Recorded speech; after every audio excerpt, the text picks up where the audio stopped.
Welcome to the show. Welcome to a brand new week. It's Christmas week. Yay! Santa Claus is getting ready to come to town, and the elves are getting their stuff done. We're here to bring you a little sports for the next 2 days. Trevor Trowbridge, Sean Stiers with you today. It'll be a Festivus show tomorrow, as promised. We've been teasing the old Festivus show, and as Joe Allen says, Happy Festivus Eve. That's right.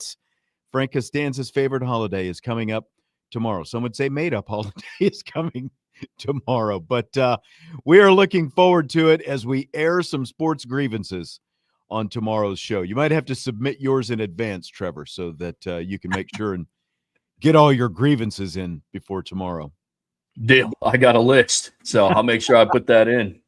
The list keeps getting longer at this point, the way things go. As I was putting the show together this morning, this was originally going to be just kind of some things that happened, because there were some definite notable things that happened over the weekend with notable football, from Aamil Wagner declaring for the NFL draft, and got some guys, lower depth type guys entering the transfer portal, and we'll try to touch on some of that if we have time in this hour, and the stuff going on with Marcus Freeman, the continued smoke coming out of New York City, or the Meadowlands, I guess, anyway, New Jersey, where the Giants headquarters is, with him in the NFL. And we will talk about that in the 6 o'clock hour. But the big news came today. Now, I don't know exactly what order this happened in. But the order that I saw it in was Notre Dame announces that they're going to play BYU in a home-and-home series, 2026 and 2027. It's like, oh, that's cool. BYU, after all this talk, BYU is going to be on the schedule. And then the next thing I know, like within maybe 45 minutes or so, the bells start ringing again. And it's, oh, by the way, BYU is replacing USC on the schedule, because Ross Dellinger from Yahoo Sports was the first to report that after months of uncertainty between Notre Dame and USC, would this series continue? The series that began in 1926 when Knute Rockne took the boys to Southern California, jumped on the trains, and barnstormed to the West. The series is over. It's done, at least for now. There's a chance maybe that something happens in the future, but scheduling complications and college football playoff implications were the root of the series' demise, according to Dellinger. And now that comes from the Southern Cal side. Let's not, make any mistake about this. Like, this all comes from the Southern Cal side with this series coming to an end. The two programs were apparently, according to Dellinger, on the verge of finalizing a 2-year extension of this contract. And we had heard, that there might be, like, even when the series or when the Notre Dame USC game was taking place in South Bend, that like something could be on the near horizon, but it never happened. And USC had agreed to host Notre Dame next season in the traditional Thanksgiving weekend date, and then Notre Dame would host again in 2027. But USC officials decided that the game date was not ideal, and here's the key: considering past decisions from the College Football Playoff Committee in punishing schools for losses, especially those late in the season. So Southern Cal wanted to move the game to week 0 next year because, of course, Notre Dame is opening the season at Lambeau Field against Wisconsin in week 1. So, Trevor, I will let you have your opportunity. You hear that stuff. What do you think about all this? Nah, I think it's a bunch of garbage. I mean, look, I actually went back and checked the timestamps. Ross Dellinger put out that story at 11:53 a.m., and Notre Dame said that they were going to play a home-and-home series with BYU at 11:54. Wow. Yeah. So obviously everyone knew like what was going on in terms of when things are going to, when the report was going to come out, and when things like Notre Dame was like just waiting, it sounds like, for Dellinger to hit publish, and then boom, Notre Dame announces the BYU series. 100%. Here's the really upsetting thing about this one, and you kind of have to look at it through two different lenses. One, this is a sad day for college football. It absolutely is. This is one of the most historic rivalries in the country, and for whatever reason, people were okay with the Notre Dame USC rivalry going away. But God forbid somebody talks about Ohio State, Michigan going away, or, the Iron Bowl going away. Right. I mean, that's just something that's really upsetting. This is one of the greatest rivalries in all of sports. And honestly, it's like I said, it's a rough day for being a sports fan. Now, from the Notre Dame lens, good for Notre Dame. Honestly, because USC can't dictate all the terms of this and ask you to, move. Notre Dame bent over backwards to try to keep this series going. Exactly. Like, literally, like Pete Bavacqua and everyone in the athletic department, was like they were playing Twister, to make this thing happen with USC, to keep this series alive. Notre Dame very much wanted to keep this series alive, and there was, remember, we can go back to October and people from the USC side specifically, and some others saying, well, Notre Dame benefits more from having Notre Dame Notre Dame benefits more from having USC on the schedule. Like, as I said at the time, the winner of that game, the Notre Dame USC game this season, was going to stay alive for a college football playoff berth. And if USC had beaten Notre Dame, they stood to benefit greatly, because they probably would have been in Notre Dame's situation, hovering around the top 10 or 12 had they beaten Notre Dame. They very much would, because they still found themselves in playoff contention up until, they lost to Oregon. So, like, to say that only Notre Dame benefits from this is just a bunch of garbage. It's all about, I think, the mentality that you have. Do you actually think you've got a chance to win this game, or don't you? Because it just feels like a loser's mentality that Southern Cal has in all this, Trevor.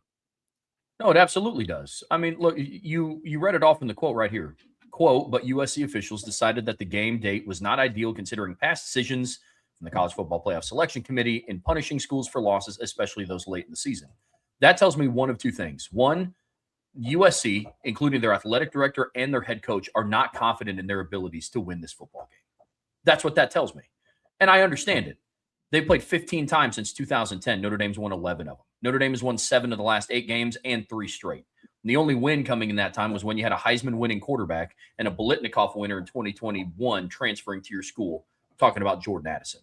So, yeah, I mean, right. I understand from their end why they don't want to, but don't paint this picture like it's about the playoffs.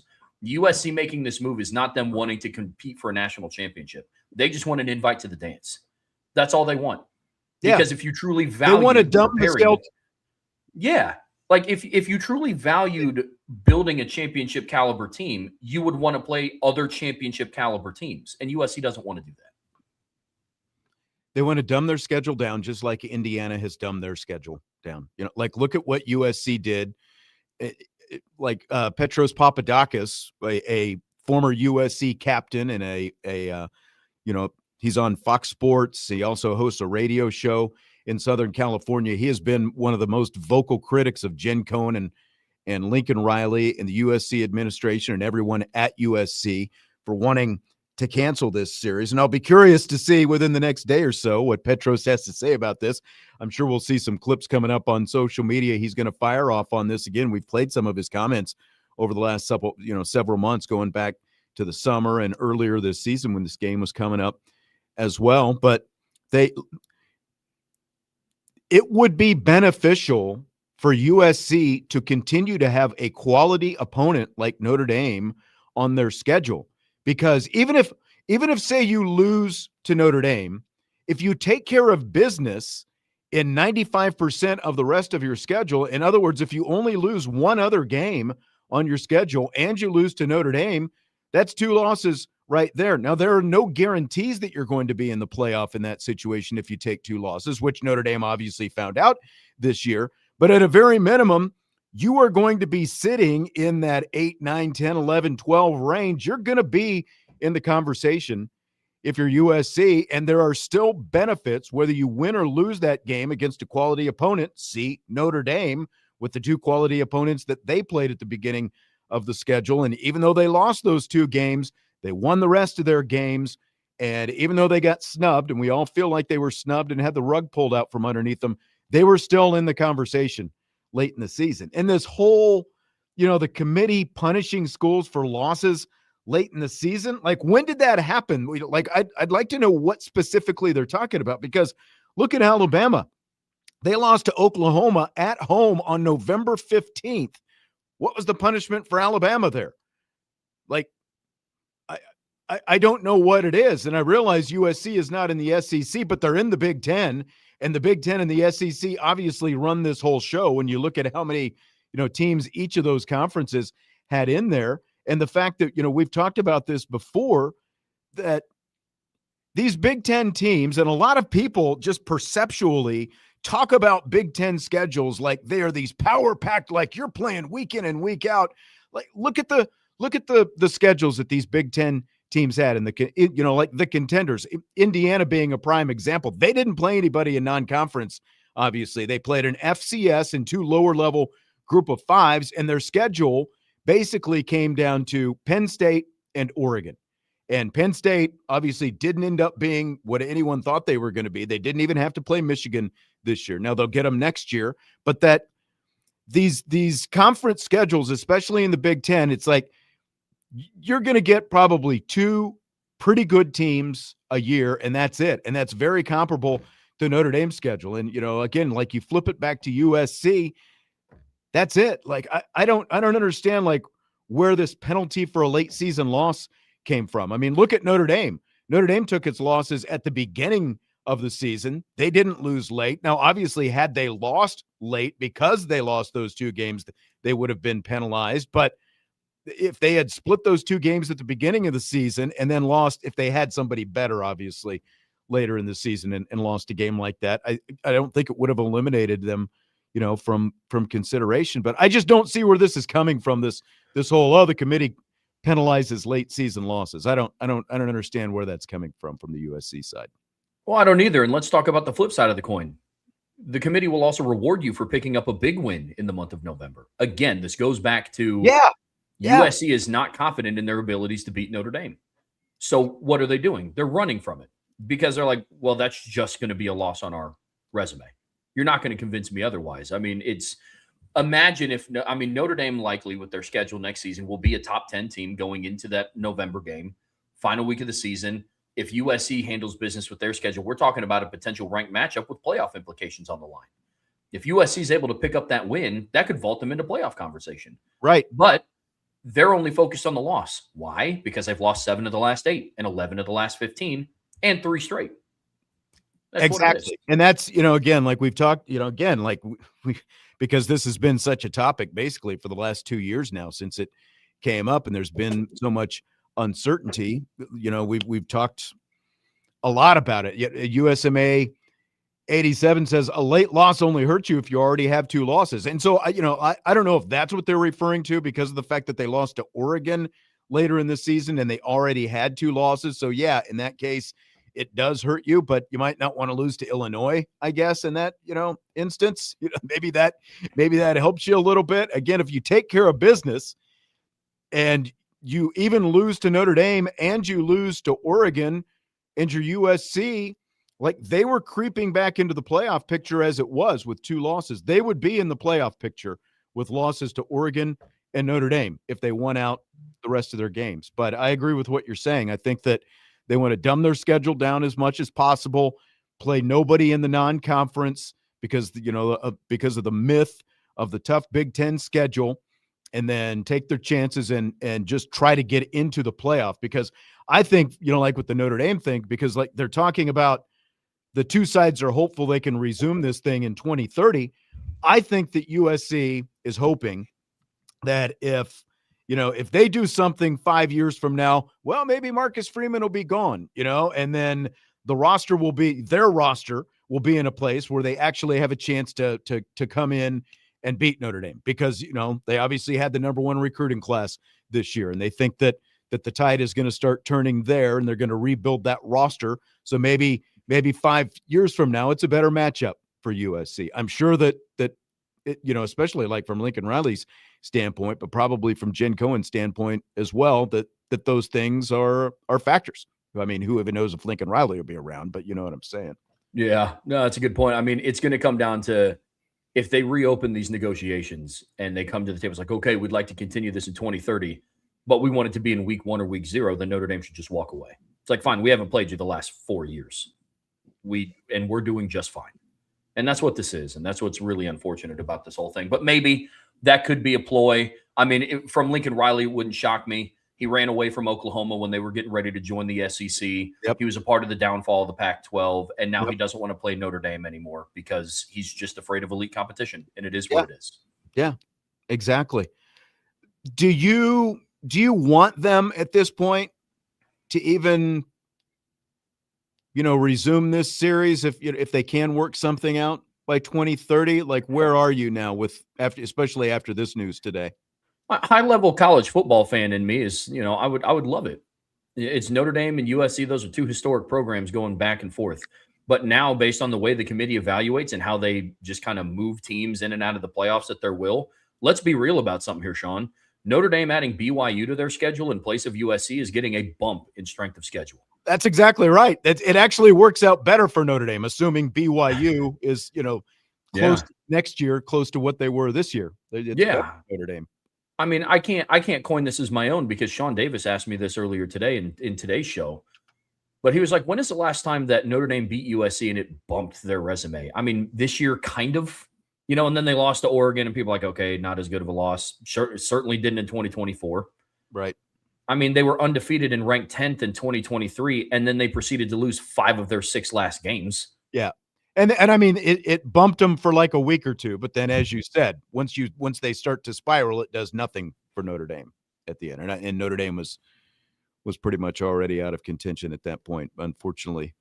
Anyway, but a lot of people chiming in. Cindy says USC wimped out on us. They just can't hang with the big boys, can they?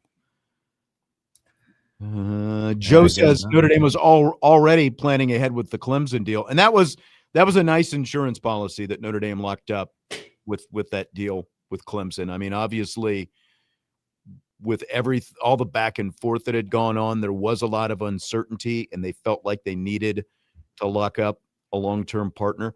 I'm really curious to see what Thanksgiving weekend is going to start looking like now, like where those games are played and what that looks like with USC and Stanford. There's still a lot of uncertainty with what's even going to happen with Stanford going forward. Yeah. Final week of the regular season is going to be real interesting for Notre Dame moving forward. But they do have BYU. And what we will do is take a timeout. And then when we come back, we will talk about this home and home with BYU. Some thoughts on that. I've got some comments from Notre Dame Athletic Director Pete Bavacqua. He talked about teams wanting to schedule Notre Dame earlier this fall. So we will hear some of his comments on that. And then people can chime in the meantime. Some other news going on in terms of transfer portal. Jadon Blair in the portal. We'll touch on that before this hour ends as well. It's Budweiser's Weekday Sports Beat with IrishBreakdown.com.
We continue Budweiser's Weekday Sportsbeat with IrishBreakdown.com.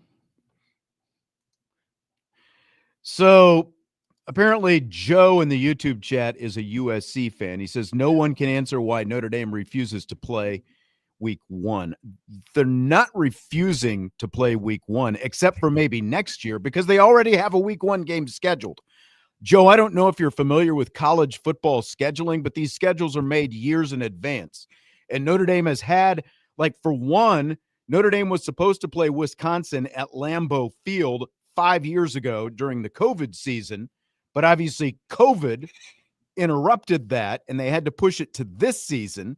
And the fact that they are playing that at Lambeau and not just on one of the school's home campuses, that complicates the flexibility that Notre Dame has. So, like, they may not, want to continue to go, like, they've already done a lot of gymnastics to try to satisfy USC in all this, but they've already got a contract to play a week 1 game next year. That's why they can't play week 1. It's not because Notre Dame is scared. It's because they have a game scheduled and a contract signed to play at Lambeau Field, an NFL stadium in Wisconsin, against the Wisconsin Badgers. It ain't all about USC. I'm sorry. It's also, honestly not all about Notre Dame, but there's only so much flexibility you can have when these schedules are signed and, made out so many years in advance. Notre Dame and USC have been playing for a century. Like it feels like two rivals who are also partners in the schedule should be able to, both sides should have more flexibility than what they have had. And USC has had far less flexibility in what they want to do. It's been excuse after excuse after excuse for why USC doesn't want to continue this thing. They don't want to play Thanksgiving weekend because they don't want to get beat at the end of the season. And they've also said they don't want 2 rivalry games back to back with both Notre Dame and UCLA in late November. Like, they've said both of those things. So, like, it's a very long list of what USC doesn't want, it feels like. Yeah, I mean, the finger could be pointed in the opposite direction. Why doesn't USC want to play the last week of every single year during rivalry weekend? I mean, look, and it's not even just for this year, Sean. I mean, I think of the year like in 2028. Right now, Notre Dame has Texas and Arkansas slated in back-to-back weeks in September 9th and September 16th. So then the ask of Notre Dame would then to travel to USC in week 1 and then host Texas and Arkansas back-to-back. Whereas right now, USC's only out of conference game right now is Fresno State. It's just, and then you have other years coming up down the pike where it's, they play Texas and then Alabama within 2 weeks of each other. Exactly. And that's part of it is, again, like did it make sense for both Miami and Texas A&M to be the first 2 games of the season this year? Probably not. And those are the kind of things that you also want to avoid. Like you're mentioning in that Texas-Arkansas example, you would like to have probably a MAC school or some other group of 5 school, like to open up the season and, ease in that way. And then you have those 2 games against SEC teams in back-to-back weeks, so again, it's not all just about USC. There are other factors that come into play, and probably the 2030 date does make it a little bit easier because once you get 2030 and beyond, those specific dates against those specific kind of teams aren't already booked up. But it's just like, you can't just come in with a murderer's row, and not that USC is murderer's row, but you expect them to be quality competition, especially like opening up the season in a rivalry game and all that kind of stuff.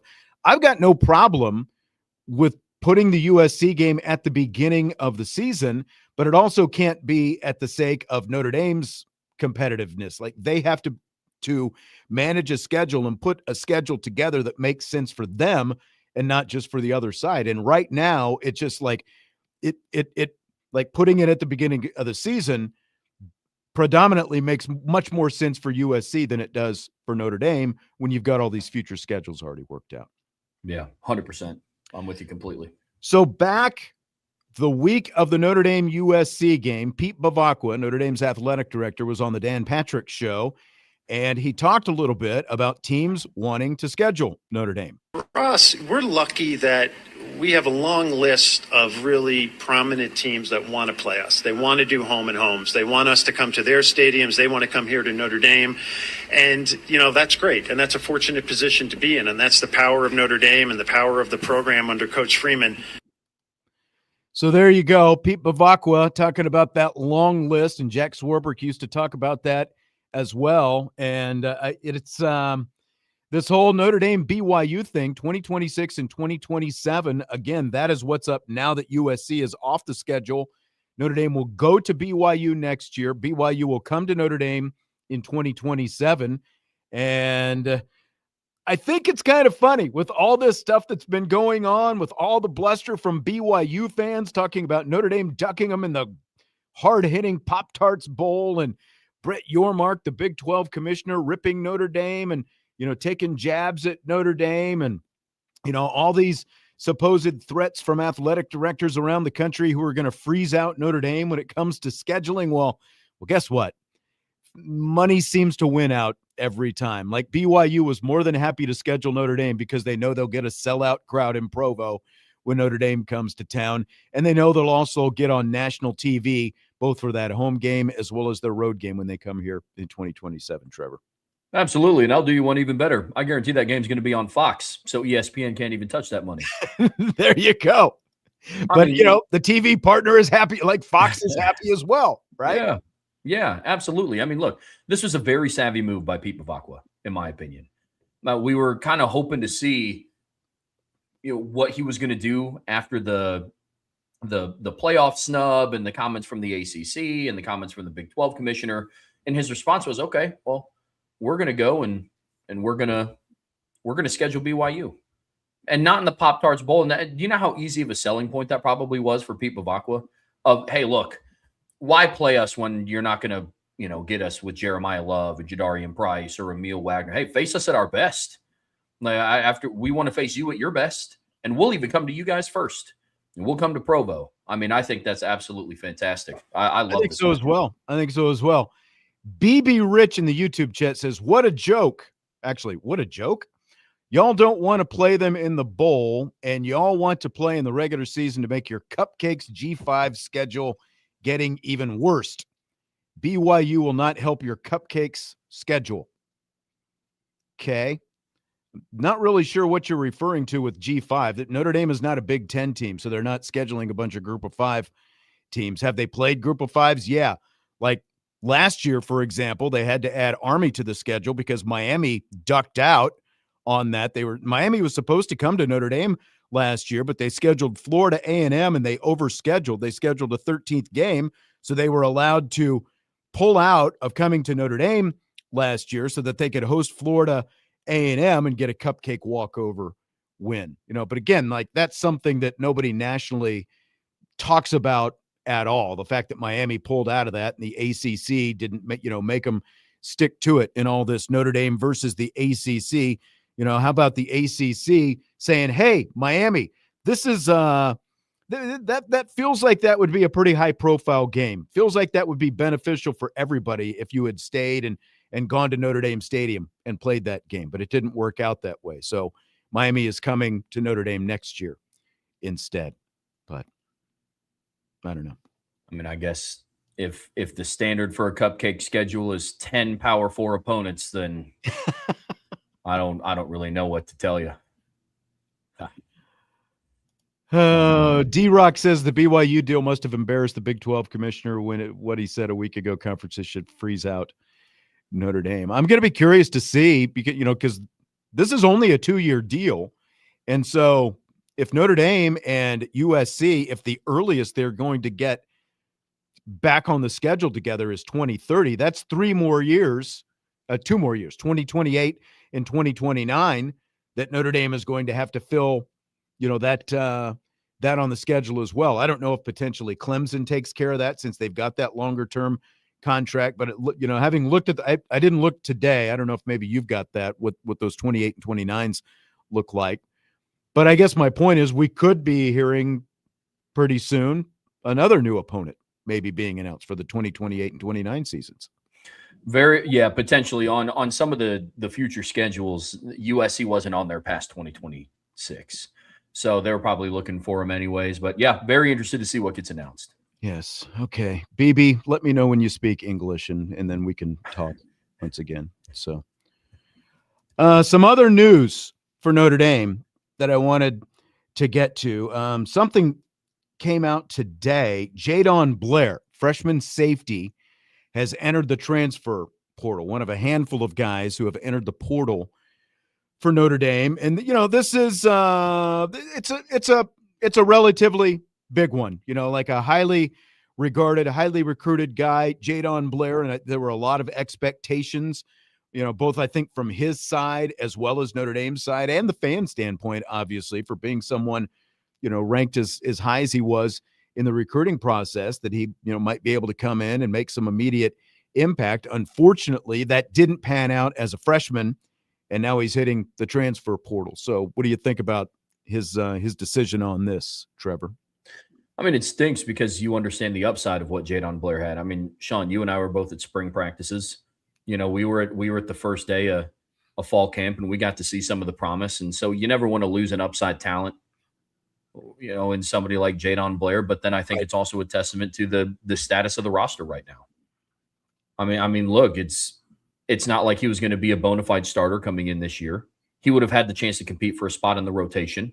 But we're talking about a safety room that likely returns a Don Schuler, Tay Johnson, Luke Tallich. You got Joey O'Brien coming in behind it. Ethan Long got a lot of meaningful reps this season, towards the end of the season. But there's going to be a loaded room, and it stinks. I wish that he would have stayed. I understand his reasons for leaving, but with the house settlement and everything like that, this is just the new day and age of college football, unfortunately. Yeah, and unfortunately, like you're going to get hit every year. The question is always going to be, to what level do you get hit with guys entering the portal? Notre Dame lost some fairly significant guys last year, most of them on the offensive line, and a lot of that was obviously because of the depth. And now you look at the safety room, and you had guys like both Don Schuler and Tay Johnson obviously excel this year, and Luke Tallich came on and was making a lot of plays out there. And, like Ethan Long, who's in the same class as Jadon Blair, he had more opportunities than Blair, and he looked pretty solid when he was able to get out there as well. And you talked about, just like the recruiting as well. You got some dudes coming in the secondary in this 2026 class who are going to be here, just in a month, basically, when everyone starts reporting, because they're going to have, 24 early enrollees or 23 early enrollees that they're going to have. It's insane. But a lot of those guys, they're in the secondary as well. And I think it's just a little bit of impatience, a guy like Blair wanting to get on the field as early as possible. And again, you don't blame him, but it's just like with the money that moves around and offers being thrown around, I'm sure that there was some of that out there. And so Jadon Blair is hitting the transfer portal as a result. And then another one, Tabron Benny-Powell announced over the weekend as well that he is in the transfer portal. And, again, like another guy caught in the numbers game, basically. I don't think anyone begrudges him that, just because it feels like the talent in that position group is like, think about what the safety room looks like now compared to what it looked like even 2 years ago. Oh, it's night and day. The loaded talent, the depth. I mean, it's bigger, it's faster, it's longer. It's the only thing now is experience to some degree, but that's all in the depth. I mean, Luke Tallich has meaningful experience. Don Schuler if he comes back, is a 3-year starter at this point. Tay Johnson absolutely broke out this year. I mean, this is a room that within a matter of a couple seasons went from like, hey, we might have to take multiple players in the transfer portal at this spot to, hey, we're good. And now we're that's losing what it feels players. like to me. It feels like to me, Jalen Stroman should probably be, like, it doesn't feel like they should have to take a safety from the portal again in the very near future. Like if you get cut in a numbers game 2 or 3 or 4 years down the road, maybe you could see that. But for the near future, it doesn't feel like that's probably, like that's going to be a need again. And they've gone out at least 2 or I guess the last 3 or 4 years really in taking safeties out there. And they've kind of reached obviously guys have worked out better than others. I guess it's that way. But they've recruited that room so well. And again, it goes back to Mike Mickens and the job some of these other guys are doing. Carlos in the YouTube chat says, are we ever going to stop seeing transfer portal stuff, coaching moves? When will there be some dang loyalty? Good luck with that, I think, Carlos, unfortunately. The luck basically comes with the opportunity, and there's so much money on the line now. Jabron Payne, were you surprised at all when Jabron announced over the weekend that he's going to the portal? No, I wasn't. I mean, it's kind of the same situation that we just talked about with the previous two kids. I mean, he's just in such a loaded room, and unfortunately, that injury set him back. I mean, he was Notre Dame's premier third down running back in 2023. He gets hurt in the offseason and heading into 2024, and Aeneas Williams stepped up and earned that spot. Look, for as awesome as it is talking about stacking recruiting classes and bringing in these high-level recruits, somebody's got to leave. Like, that's just the numbers game at this point. And unfortunately, I wasn't surprised, but I hope for the best for him, and whatever school takes him, they're getting a good back. Absolutely. It was turned out to be a busy weekend. There was something else that happened Notre Dame related football wise that I'm not sure that everybody heard about. Diehard Irish Breakdown people, I'm sure did, but we will talk about that after we take a quick timeout with Trevor Trowbridge, Sean Stiers, Budweiser's Weekday Sports Beat with IrishBreakdown.com.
Budweiser's Weekday Sports Beat with IrishBreakdown.com winding down, along with the first hour winding down with Trevor Trowbridge, Sean Steiners. We've still got a second hour coming up, and we've got a lot to talk to, including everything going on with Marcus Freeman right now. We were originally going to talk about that at the start of the show. Then this USC news came up today.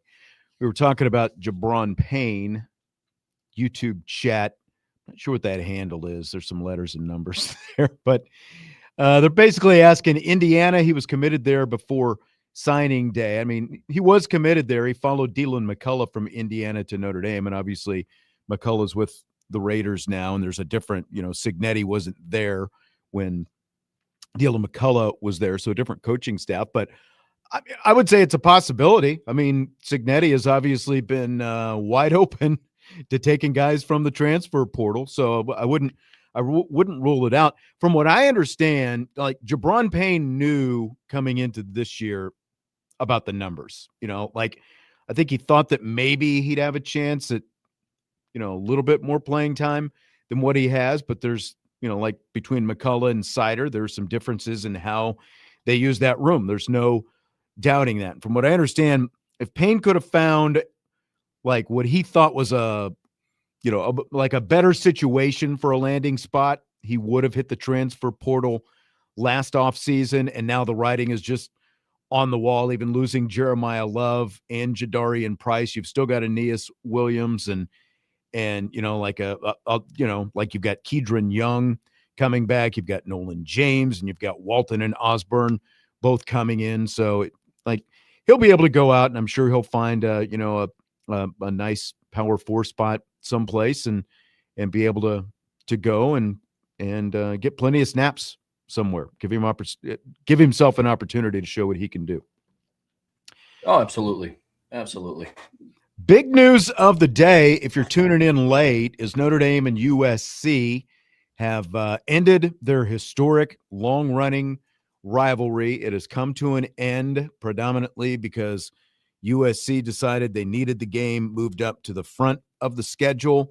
And, like some other factors, they were talking about college football playoff competitiveness and those kind of things. They hope to maybe be able to resume it in 2030. But in the meantime, Notre Dame and BYU will be playing next year in Provo, Utah, and then in 2027 at Notre Dame Stadium. And, it's not Notre Dame USC. It obviously doesn't carry that kind of clout, but at the same time, these are two teams who are both sitting right next to each other in the college football playoff rankings this year, and they both felt like they got snubbed this year. And so I think it's going to be fun. Like, I would rather see them play in the regular season than in this bowl game when who knows what the roster is going to look like. I realize people keep, wanting to point the finger at Notre Dame for backing out and quitting and all this kind of stuff. Like what do you want to see half a roster go out there and compete against each other? I would rather see it in the regular season when it's going to mean something in the regular season the next 2 years. It's just an overblown exhibition game playing in a bowl game with all the opt-outs that everyone's going to have. Oh, absolutely. I mean, we talked about this at the time, Sean, when Notre Dame opted out of the bowl game. It's just ESPN has done their best to try to devalue bowl games outside of the playoffs, and nobody started caring about the Pop-Tarts Bowl until Notre Dame's name was attached to it. I'm with you. I would much rather see Notre Dame BYU play in the regular season where there's actual playoff implications on the line, not this storyline of what could have been and who both teams felt like they deserved to be in the playoffs. But now, they have the opportunity to win the Pop-Tarts Bowl. Like, man. No thanks. No thanks at all. The other big news this weekend, quarterback Teddy Gerard has reclassified to 2026. He's a signee, or I guess I should back that up. He was a commit for the 2027 class, and there's been some talk for the last several months about he might reclassify for 2026, and that is officially on. So he won't be enrolling in the spring because he's got to finish his last semester of high school and graduate from high school and get his academics in order. But he is expected to be on campus with the rest of the Notre Dame freshmen who report this summer, like in June, for summer workouts and all that kind of stuff. How vital do you think this is with Teddy Gerard coming in and reclassifying, Trevor? Yeah, I love the move. From our understanding, it's if CJ Carr does what a lot of people think that he's going to do this upcoming season, he's not going to be in South Bend in 2027. Right.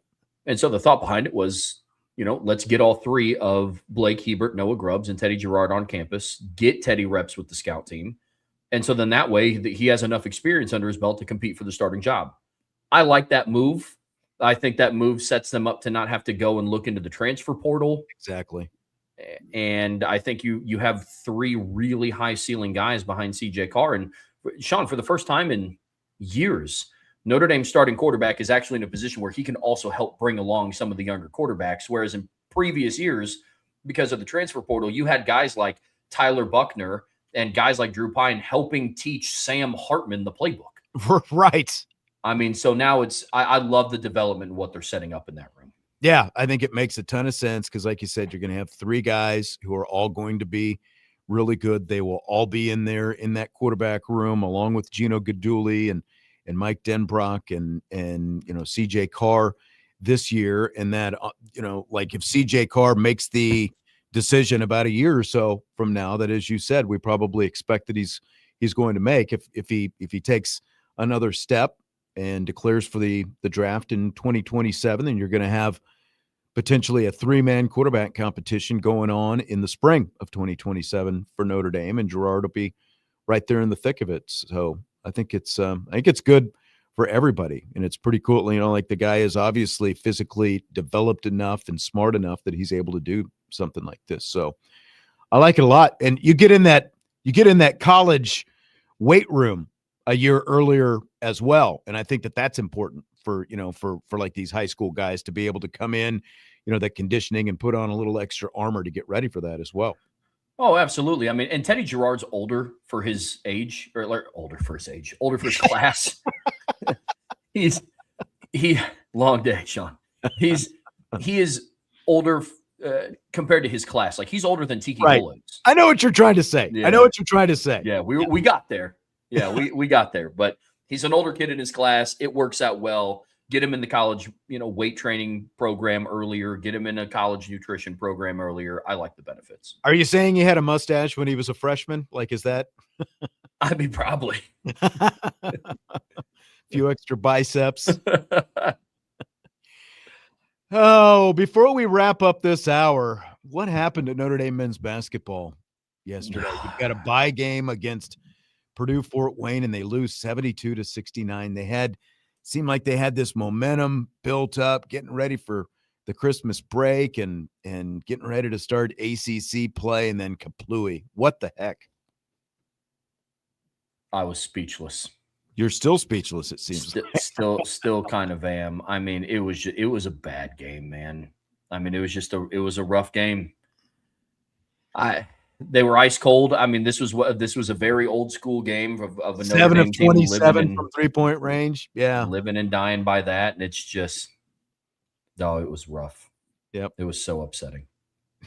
Indy Forever 72 says wasn't much of a bye game. Yeah, and they're not going to get a refund for it either. So no, unfortunately, the flip side was the women. They just pounded Bellarmine 110-38. Hannah Hidalgo went out and got a triple-double, the first 30-point triple-double in Notre Dame program history. 30 points, 10 assists, and 13 steals. It was just like the Wolves were out on the attack.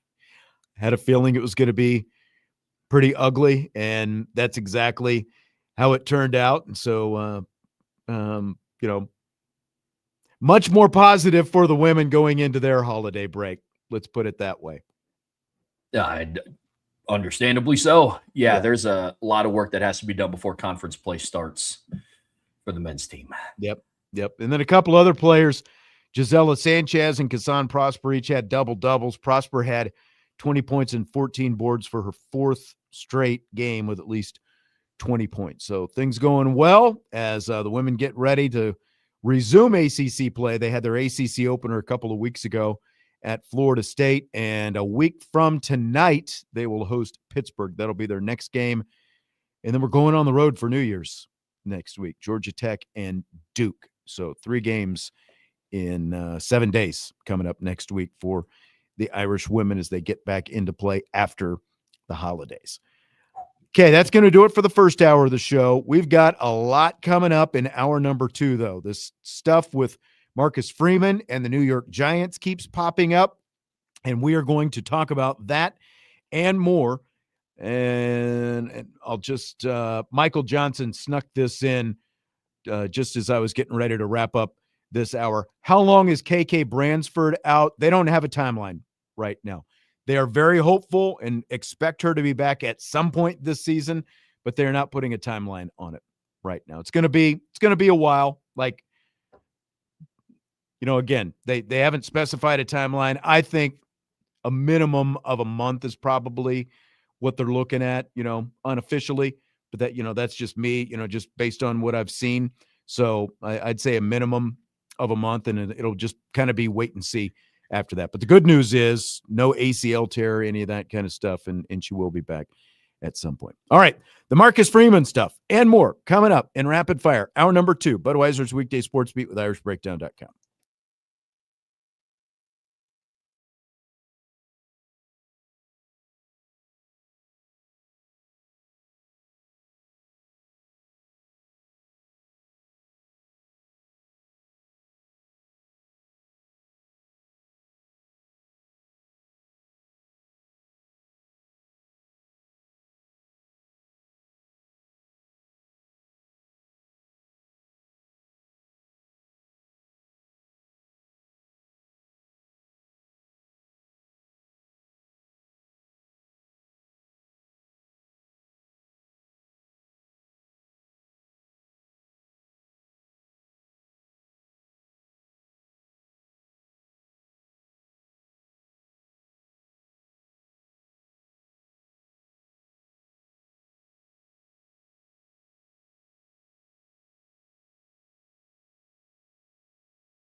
Along with Trevor Trowbridge and Bobby Hensley, it's hour 2 of the show, and it is rapid fire time on Budweiser's Weekday Sportsbeat.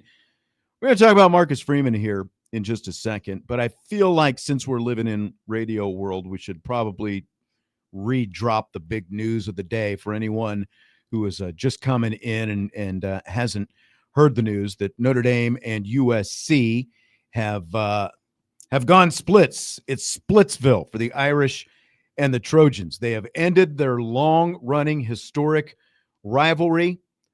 USC wanted to move their game that has traditionally been their home game that has traditionally been Thanksgiving weekend up to the front of the schedule, and Notre Dame already has Wisconsin in week 1 at Lambeau Field next year, and just a lot of conflicts that the two sides couldn't get past. They hope to resume in 2030. Bobby Hensley is with us, and Bobby, you didn't get to join us for the first hour of the show. You and I and Trevor and Vince and Jesse and everyone, we've talked about this at different points throughout the season, obviously. So what do you think about hearing this, that it's actually official now? I think it's almost just kind of a relief because it's been hanging out there for so long.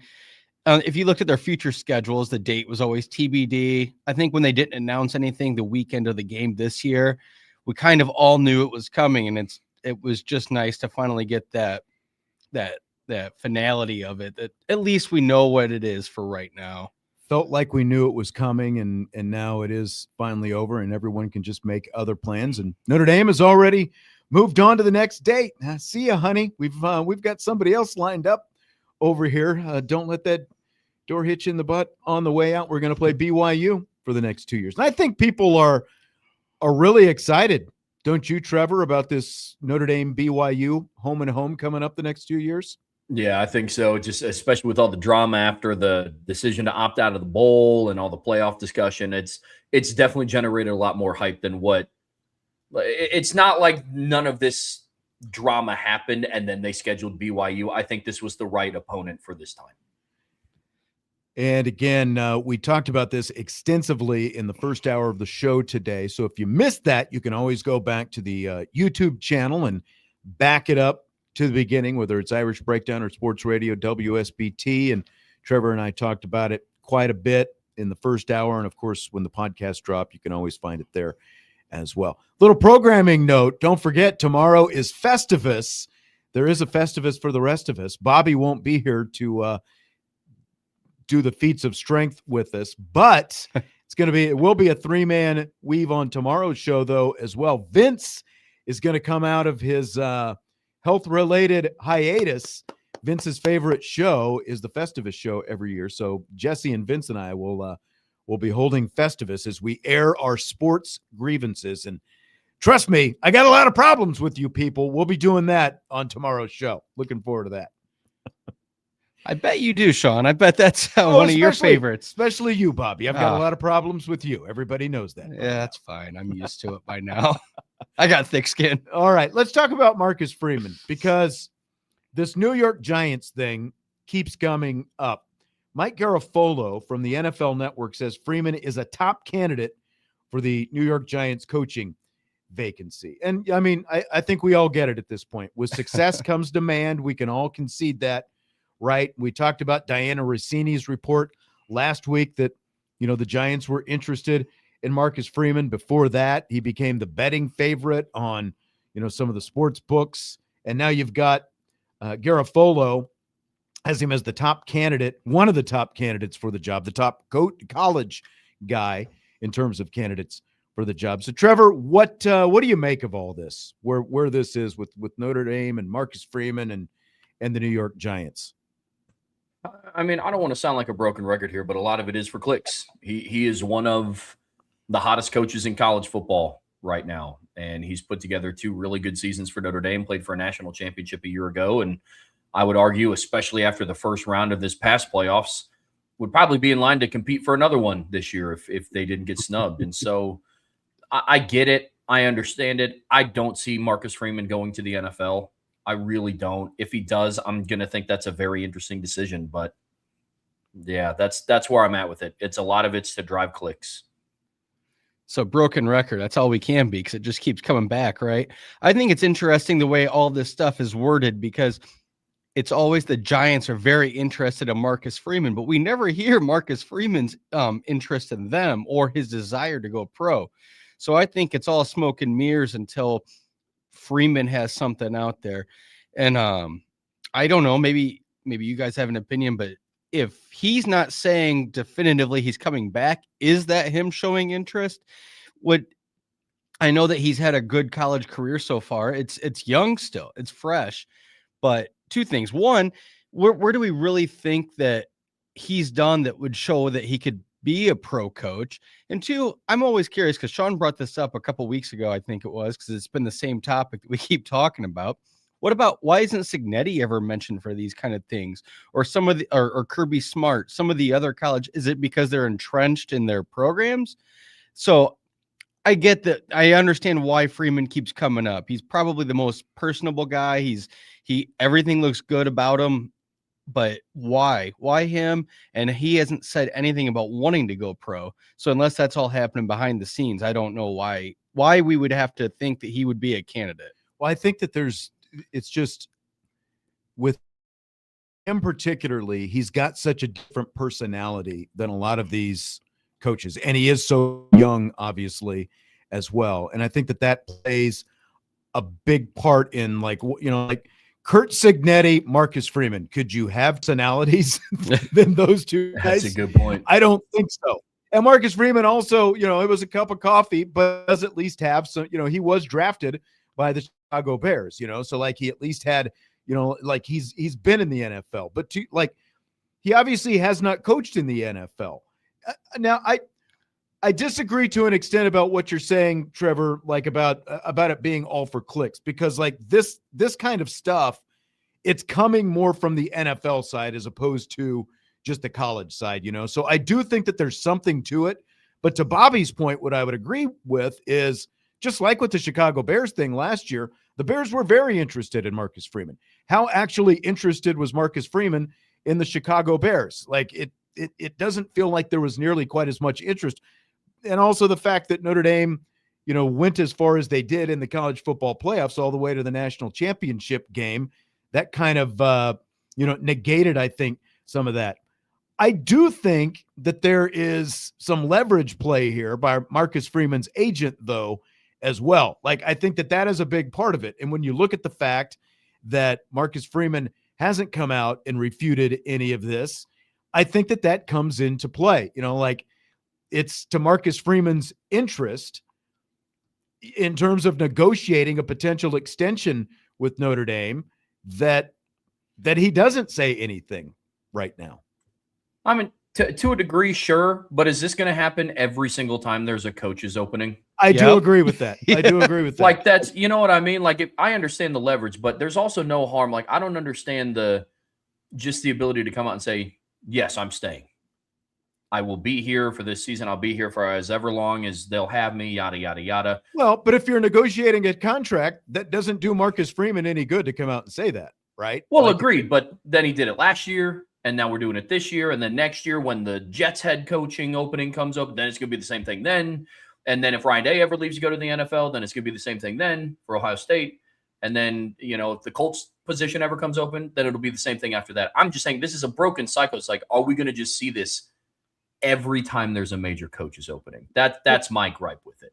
Which, to your gripe, I'm agreeing with you, but it's frustrating to me because I'm like, so all this is about a contract leverage possibly, because it's going to be every year. So what did last year's contract mean if we're just going to redo it again this year? And I completely agree with that. Like, are you going to renegotiate every time something comes up? I do agree with that. Like, and like, if you're Marcus Freeman's agent, though, you feel really good about it because you're making money for yourself. You're making sure, and everything else. But it doesn't do anyone else any good because in the meantime, there are also agents who are actively involved with college athletes now, including guys who are in the transfer portal. And we know from things that we have heard that this is working against Notre Dame right now. The transfer portal opens next week, and there are apparently, like college agents who are saying, well, you don't know what's going to happen with Marcus Freeman. You don't want to go there. Like, why would you want to transfer there. So it is, like from the contract standpoint of Marcus Freeman and a potential extension, that works to his advantage. But in terms of, being to actually make your, continue to keep your roster at the championship level, and that means augmenting it with, good players from the transfer portal, like a Malachi Fields or, Devontae, like those guys, you need to be able to do that. And if this situation is actively working against that, then you need to get this resolved as quickly as possible and not let this continue to hover out there in the atmosphere, because it's weeks now that this has been going on. See, but that's exactly it. This is one of those necessary evils of the game right now. That's the only recruiting chip you can have against Marcus Freeman and Notre Dame right now as you enter the portal. Well, we don't know if he'll be there, because every time there's a pro job, he's going to be named for it. And what point, like if Notre Dame has a bad year somewhere, who's to say he's not going to cut bait and go? That's what I'm saying that somebody else would say. I don't think he would do that. But you got to look at his interest, and it is concerning that he isn't clear about what his intentions are or what he's committed to right now. Because if he's just doing this to get more contract for his agent and to come back, then it doesn't look good on him. And then every year we're already going to have these discussions if they do well. And then every year with the recruits and the transfer portal, we're going to have even more of this. And it's one of the frustrating parts. We just got done talking about the playoff and the selection committee for weeks. Part of the game, and now we're back. Right now, it's this part. It's part of the game. But if you really want your program to thrive, the place you're at to thrive, then you can't be playing this game publicly every year. Well, and that's the flip side, Bobby. You asked, it's like, why are other coaches like Ryan Day and Kirby Smart never up for it? Because when they have been, they've just shut it down. They're like, I'm not going to this team. That's a great point. So when there's a coach that always leaves the open door, of course teams are going to continually go back to him. Right. See, Notre Dame 1961 in the YouTube chat says, relax. Freeman has a family with children in school. He's not leaving. I mean, all these coaches have families with kids in school. Like, you can also pull up and go to school in another place. I don't think that has anything to do with it. Like, Marcus Freeman's not just going to stay here for the next 18 years because he's got kids who are going to be in school. They're going to be in school no matter where he is. Millions of dollars. And guys get hired and fired all the time too. That's part of the decision, but his kids are also young enough that you can pack up. If you've got a job that you really want, you can go someplace else. There's always another school that you can go to. I don't think that's the at the top of the list. And I guess it's on the list, but I don't know it's the top. Let's all be clear. We don't think he's leaving. We don't think that there's anything there, right? Oh, I don't think he's leaving. I don't think he is, but at the same time, this does put enough doubt into the atmosphere that, there's reason. Here's on the topic of negotiations and leverage. This was Notre Dame athletic director Pete Bavacqua 2 weeks ago when this came up at the press conference that Bavacqua held when he was asked about Marcus Freeman and NFL teams interested in his services. I would never say we wouldn't match anything when it comes to Marcus. Everybody has eyes on Marcus. College has eyes on Marcus. NFL has eyes on Marcus. I bet Hollywood has eyes on Marcus, right? I wouldn't be surprised if he's in the next, Leo DiCaprio movie with Martin Scorsese. Marcus is Marcus. All the credit to him. He deserves it. He's the absolute best coach in the country for Notre Dame, full stop. He's one of the greatest college coaches in the country. And people forget how young he is. So I get it. And that's a compliment to him and his success and the way he represents himself and the way he prepares and who he is and how he talks. It's one of my main obligations and responsibilities to this university is to make sure Marcus wakes up every day knowing that he is supported and valued by Notre Dame. And I can say with 100% certainty he feels that way. And Notre Dame is totally aligned around the importance of college football for Notre Dame. We're totally aligned on how he is the perfect coach for Notre Dame. And he's, as I like to say, it's tough to say he's more than the Notre Dame football coach because being the Notre Dame football coach means so much. But he's more than the Notre Dame football coach. He's part of this university. He's part of the fabric of this university. So's Joanna. So are his kids. He's everywhere. He's at, as you've heard me say before, he's at soccer games, women's and men's basketball games, hockey games, talking to students. He's an amazing individual and an amazing leader, and we feel blessed that he's our coach. I make sure that he knows that he will be where he deserves to be, and that is at the top tier of college football coaches when it comes to compensation every year.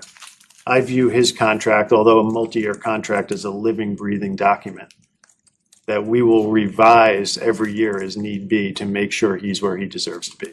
I mean, if I am Marcus Freeman's agent and I'm hearing Pete Bavacqua talk, I think that's exactly why you're in the situation that you're in right now. He led off with, I would never say we wouldn't match anything. And then he talks about they're going to be in the top level of compensation every year. Like nothing Pete Bavacqua said there puts Notre Dame in a good position of leverage when it comes to, talking about a contract extension with Marcus Freeman. Yeah, I think that's the weirdest thing, because when that press conference came out, the way that it was said was it made it almost sound like the contract extension was like done. Like they were just waiting to announce it. And here we are a couple weeks later, and we're still having the same conversation. Like I don't know. I don't know which side has leverage. I don't really know what the end game is for either camp. I don't know what the end game is for Marcus Freeman here. It's like, and his agent. Do you just field every single job opening and compile all those numbers? You guys like, all right, Pete, this is what I'm getting offered this year. What can you do? Actually, wait, don't send me a contract over yet, because there might be one more job, and I want to see what that does to the numbers as well. And then same thing, Sean, like you said, Pete kind of just gave away all of the leverage for Exactly. So it's like, what are we doing here? Like exactly.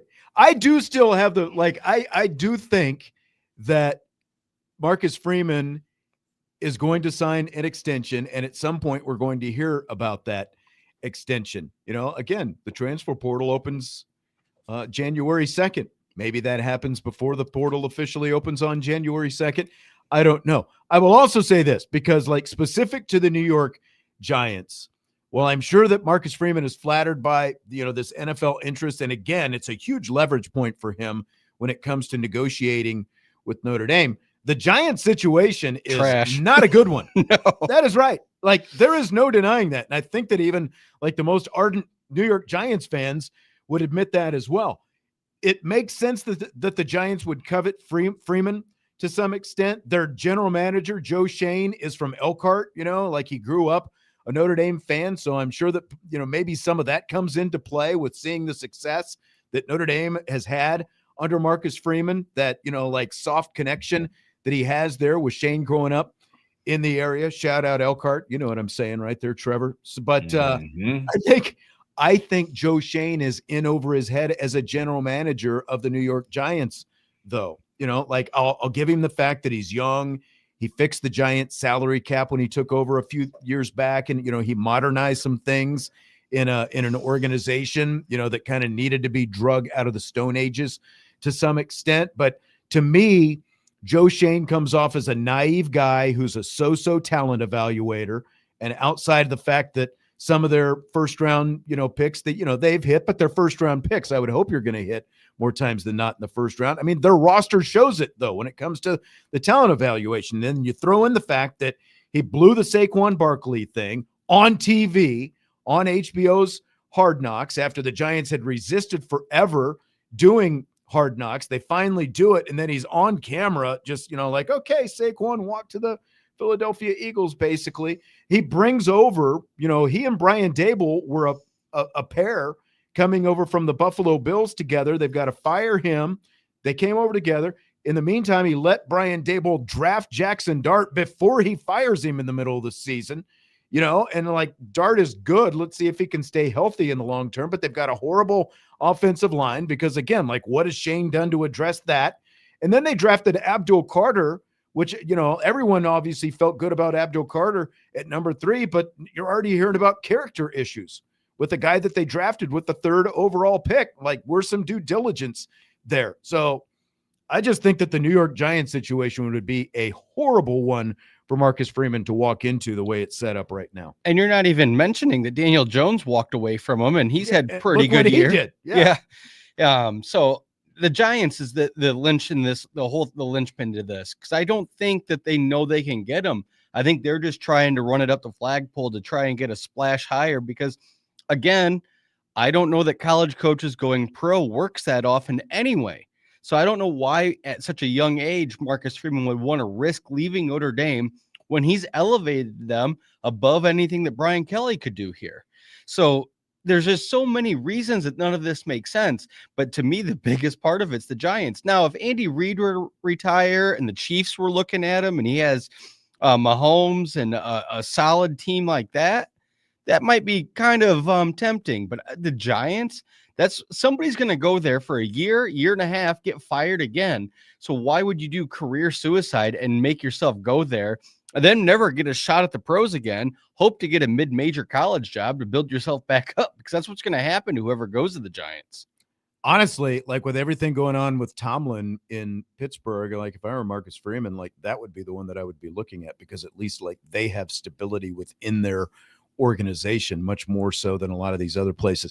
And of course, it's Indy forever. I say all this stuff about the Giants as I'm wearing my Dallas Cowboys sweatshirt. Like this is not, like me just, like dragging them as or dogging them, as Indy Forever 72 is saying. I mean, it comes obviously as a fan, yes, of a team in their division and one of their rivals, but I fully admit that the New York Giants have won obviously 2 Super Bowls much more recently than the Dallas Cowboys.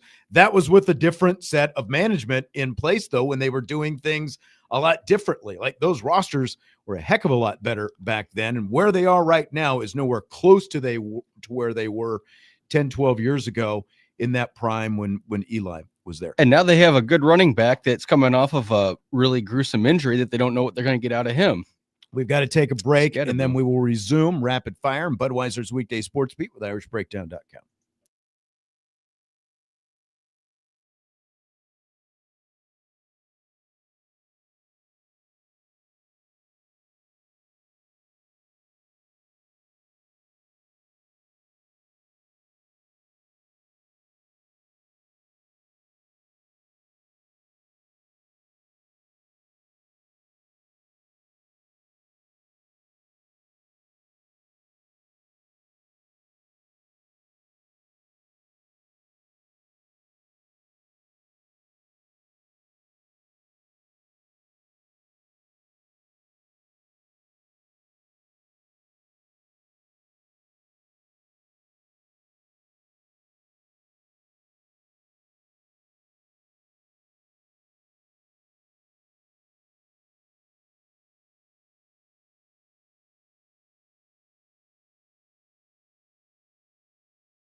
Let's keep it rolling.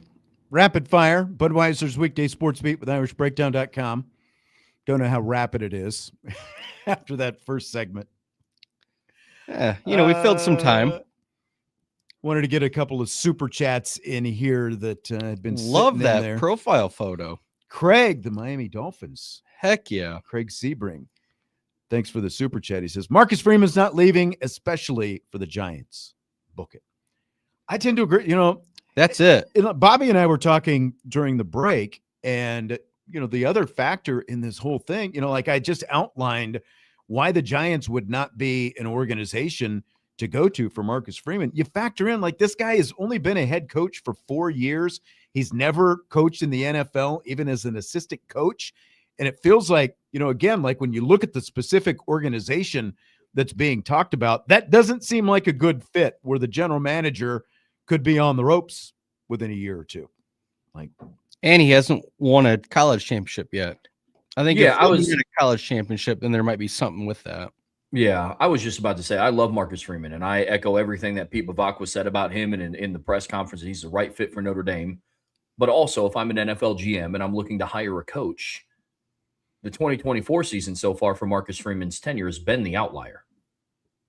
That's true. Didn't make the playoffs in 22, didn't make it in 23, had a great run in 24, and then you miss it this year. Now, I agree. Were they snubbed? Yes. Could they also have handled business in one of their first 2 games to make the playoffs? Absolutely. Also, yes.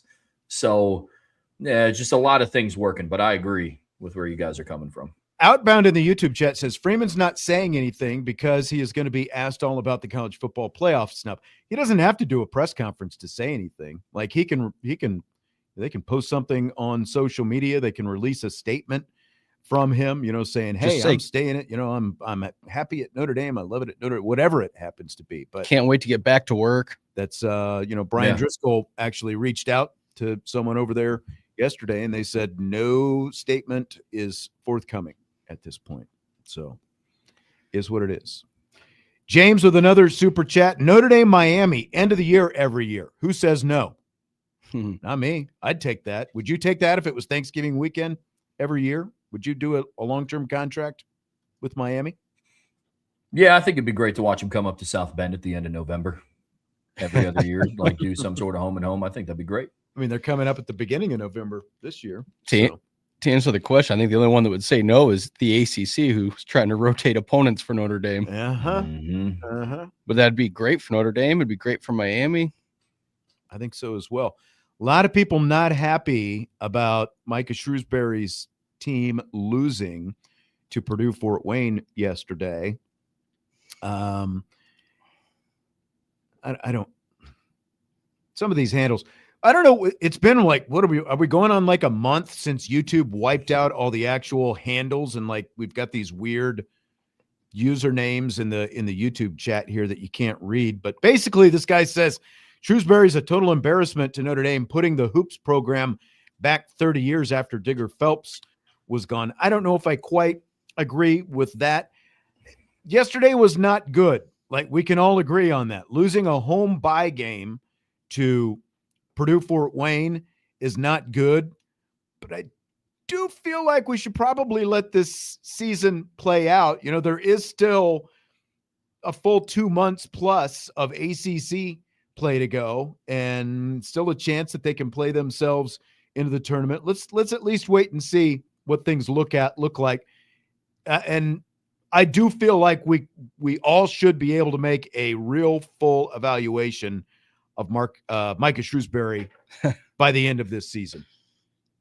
Yeah, I think so too. I mean, no, I agree with you, man. I mean, setting back 30 years is a bit excessive. I mean, he also just brought in the highest ranked recruit in Notre Dame basketball history in Jalen Harrelson. So I can't say that he did that while also setting the program back 30 years. Yeah, I mean, the McLeod era wasn't great. But Mike Bray kind of he elevated the program. So, and then they joined the ACC. So the standards might be a little bit higher than what people are thinking, but they've always ebbed and flowed. They've had good years and they've had some really clunker of years. I think right now you got to give it the process to play out. It seems like Shrewsbury came in, lost a lot of stuff, didn't have very many gadgets last year. So this year, we don't even know where it's at. It's not even the new year yet. We're not even in conference play. Get a few wins, make yourself on the bubble, and see how much you can get this team to grow. Losing one bad game might wake them up. Yeah. And this is also Happened now before, back-to-back seasons that they're going to be without Burton for a stretch. Yeah. Like a good stretch. That does not help you at all when you're going to be, without your best player, especially now that you are getting into ACC play. But I was just getting ready to say, I mean, look at what happened with Northern Illinois and the football team last year. Like crazier things have happened. Not saying that definitely means basketball is going to turn it around, but Nope. We heard it here first. Sean Steyer's Notre Dame's men's basketball team is playing for the ship this year, baby. Yeah. There you Final Four is not enough. Championship game. That's right. Right or die. Right or die. No, they still have to make at least a run at the tournament to, I think, have a successful year. But when you have that many young people and the greatest recruit that they've ever had in the program, I think you have to give it a little bit of time because there's at least some positivity. Last year, there wasn't a whole lot at all. So, I mean, tripping up like that really hurts, but let's give them a little bit of time. It's a holiday season. Yeah, they just grinched it though going into it. That's yeah, they used up any good momentum that they had, so now they have to really pull out of it. But I still think they have some positives, so I'll give them a little bit of time. James in the YouTube chat says buy, sell, hold. Marcus Freeman is the head coach of Notre Dame in the 2028 season. So that is 26, 26. So that's 3 seasons from now. Trevor looks excited to answer this question. I'm going to hold. I got to hold on it as well.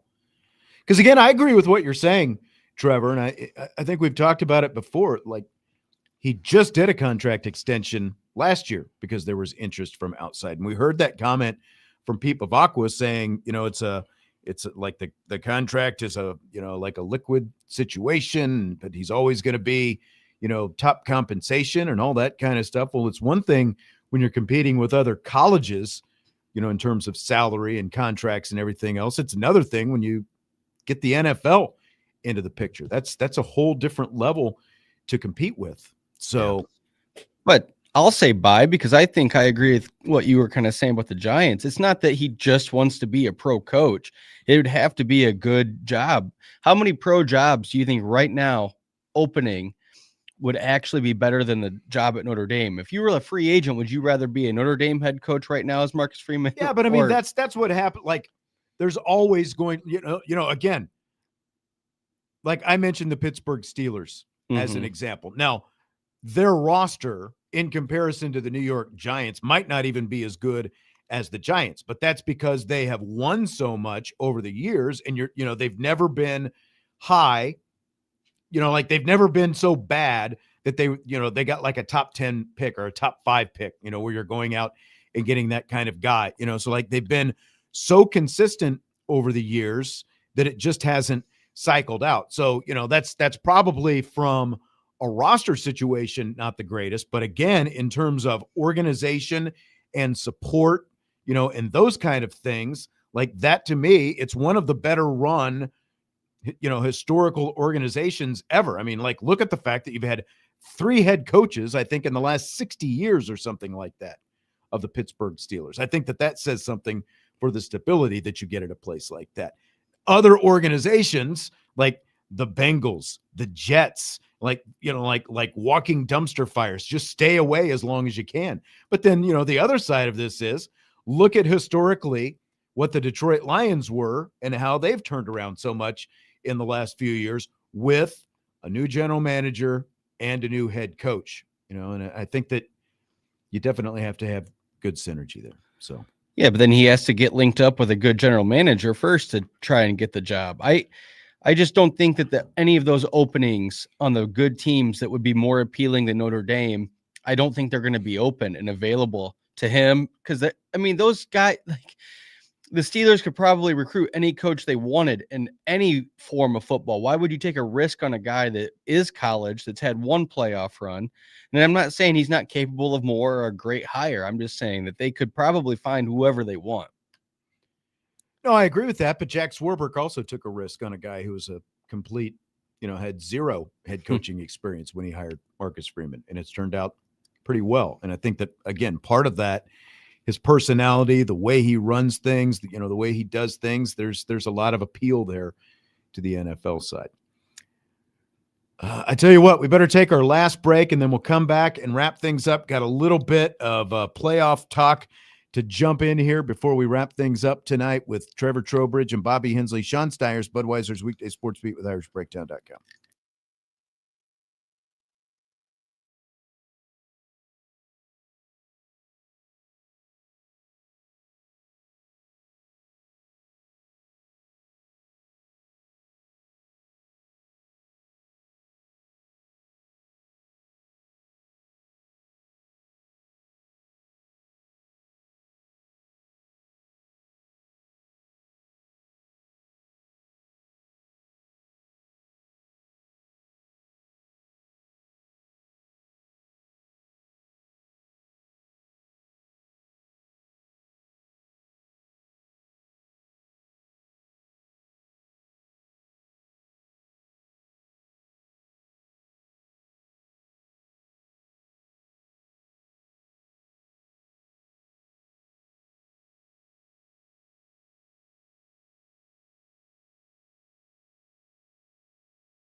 All right, let's wind down rapid fire. Budweiser's Weekday Sports Beat with IrishBreakdown.com. Sean Steyers, Trevor Trowbridge, Bobby Hensley. Everybody fired up for Christmas? Always. Yeah. Sure. Always. My gift is being able to sit here and talk with you guys. Oh, God, what a good guy. I know. No one's ever said that. How before. could anyone not like you, Bobby? I don't know. You find a way to do it. There's those coworkers of yours. Talked to some of them in the past. Yeah, I'm sure that didn't go well. Tom Fornelli of CBS Sports says the only people mad about James Madison and Tulane being in the college football playoffs this year are the media and Notre Dame fans. Do you buy or sell that? Sell. I mean, a lot of the frustration from Notre Dame fans came around the Miami-Alabama conversation. I mean, I'm sure that there are some Notre Dame fans out there that talk about the G5 bids. I think it's excessive that they got in too. But I mean, the media and Notre Dame fans. So who else is left then? Just other fans? Right. Like Right. So no, it's not just media and Notre Dame fans. A lot of people are unhappy. I mean, Nick Saban, I guess you call that part of the media, but Nick Saban went out and was like, "Why are there 2 Group of 5 teams in the playoffs?" That's just me. You just took my point because that's exactly what I was going to say. Do we count him? Do we count him as media, or is he still Coach Saban? Like, where do we count him? I still think he's more coach than me. Like, he happens to be a former coach with a microphone and a camera in his face. I don't consider him true media. Sure. Well, and to your guys' point, there's not a lot of schools that were on the fringe like that. So who else would be mad? It's not like, I don't know, like the Florida Gators fans are really upset. I don't think Iowa State fans are up in arms at the fact that James Madison is in the playoffs. Right. Yeah. You know who really loses is kind of the college football fan in general, because those games were not fun to watch. No, they weren't. So they were flat out awful is what they were. And it sets up for such a wonderful week of football if you had these big games, these marquee games, and we all lost because of it. And I'm not talking about we as Notre Dame. I'm talking about college football fans. People who like to watch college football. That's right. And like, to this point, look, we do this show every day, and it's been 2 weeks since Notre Dame was left out of the college football playoff. And in our YouTube show, we've got Notre Dame fans, like we're a very targeted show. We've got a lot of Notre Dame fans chiming in. We see message boards, I would say a fraction, and I mean small fraction of Notre Dame fans who, again, we interact with every day, have had an axe to grind with either James Madison or Tulane. It's not them that Notre Dame fans are mad at. They're mad at the ACC. They're mad at the College Football Playoff Committee. They're mad at ESPN. I think that those are the 3 at the top of the list. Maybe if I'm leaving somebody out, you guys can remind me.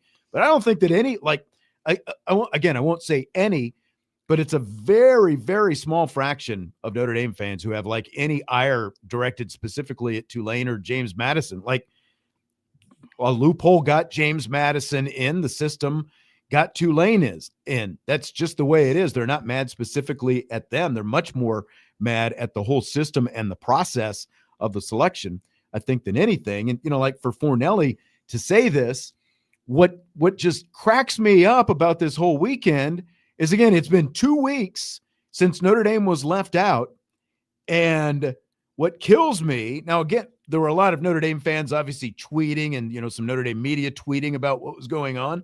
But Notre Dame was not in the playoffs this weekend, but Notre Dame was also one of the biggest stories of the weekend because there was so much conversation like this going on about Notre Dame. Like Fornelli calling out the media while he is also a member of the media, and essentially going back to what you talked about earlier on a different topic, Trevor, essentially just using Notre Dame to drive clicks and engagement farm to get people interacting with his tweet. That's really the bad faith that so much of this has covered. Like, guys like this just using Notre Dame to drive engagements, and drive some rage online and that kind of thing. That's what this really feels like, because I don't think the vast majority of Notre Dame fans ever had anything out for either Tulane or James Madison for being in the playoff.